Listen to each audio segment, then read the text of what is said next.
Kopi sanangan miampai doho i salbinu saribu nit abar BTV, tatuang Dubai no.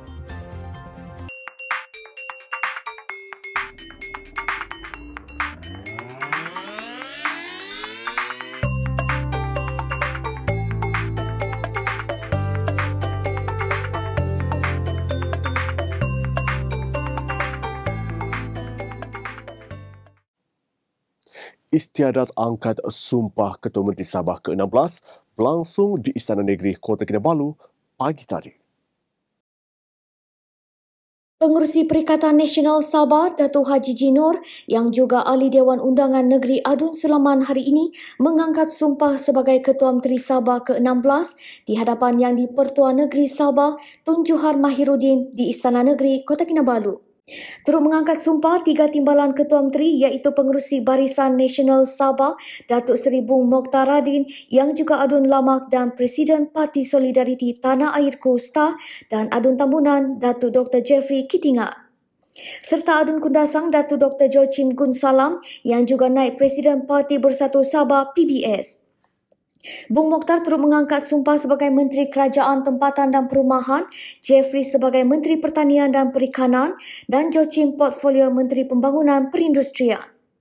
Turut mengangkat sumpah hari ini Timbalan Ketua Parti Pribumi Bersatu Malaysia, Bersatu Sabah, Datuk Seri Masidi Manjun sebagai Menteri Kerja Raya dan Setiausaha Agung PBS, Datuk Jahid Jahim, portfolio Menteri Pembangunan Luar Bandar Sabah.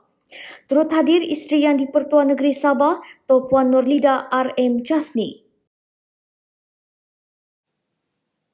Dalam sidang media selepas itu, Datuk Haji Ji turut mengumumkan pertukaran portfolio antara Datuk Seri Bung Mokhtar Radin dan Datuk Masidi Manjun.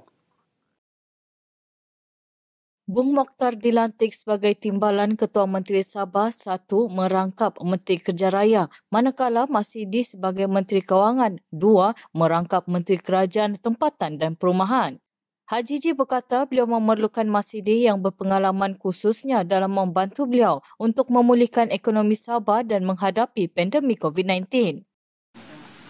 Saya juga ingin umumkan bahawa Timbalan Ketua Menteri 1 merangkap Menteri Kerja Raya ialah Datuk Bung Mokhtar Radin. Manakala Menteri Kerajaan Tempatan dan Perumahan dan juga merangkap Menteri Kewangan kedua ialah Datuk Seri Panglima Masidi Manjun.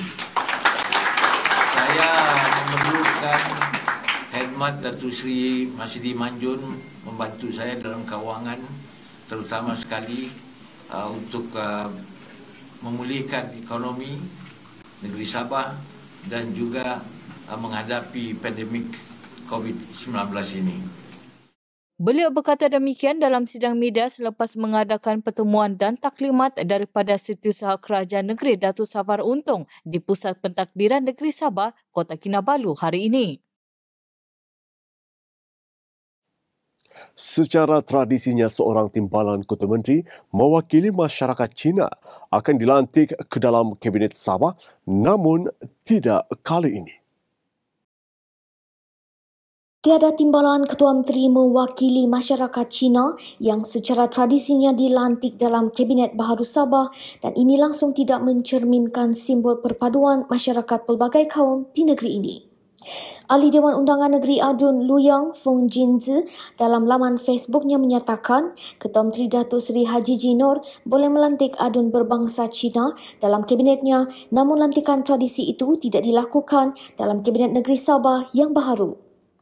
Semasa pemerintahan Datuk Seri Panglima Haji Muhammad Syafiee bin Haji Abdal yang berpegang kepada konsep unity atau perpaduan, lantikan timbalan Ketua Menteri mewakili masyarakat Cina dikekalkan. Inilah perpaduan sebenar yang kita mahu dan perlukan, jelasnya.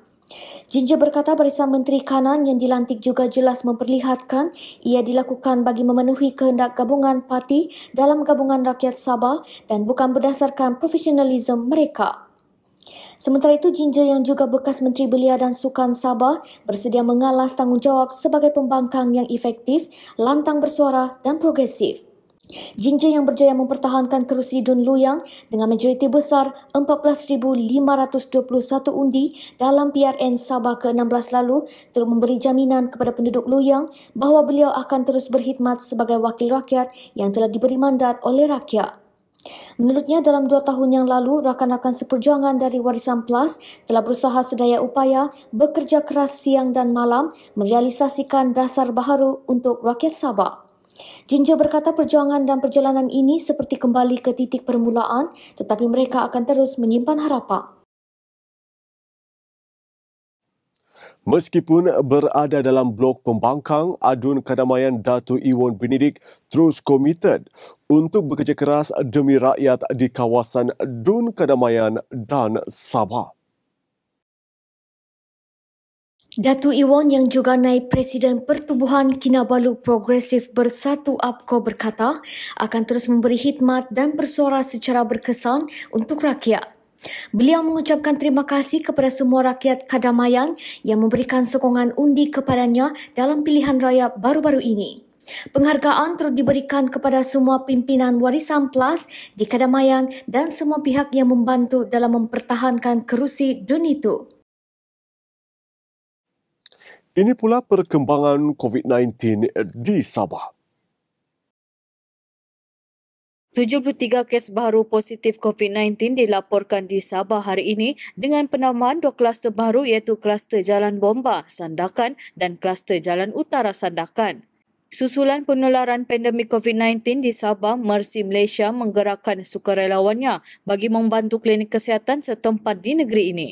Dalam satu kenyataan, Mercy Malaysia berkata pihaknya merancang untuk menjalankan 1,200 ujian COVID-19 di Ladatu serta menyediakan kit kebersihan dan pek makanan kepada komuniti yang terjejas dengan penularan pandemik itu. Pepinai ingkakano habar BTTV Totong Rupaino, Yokoi Salbino Saribun, Konsikal.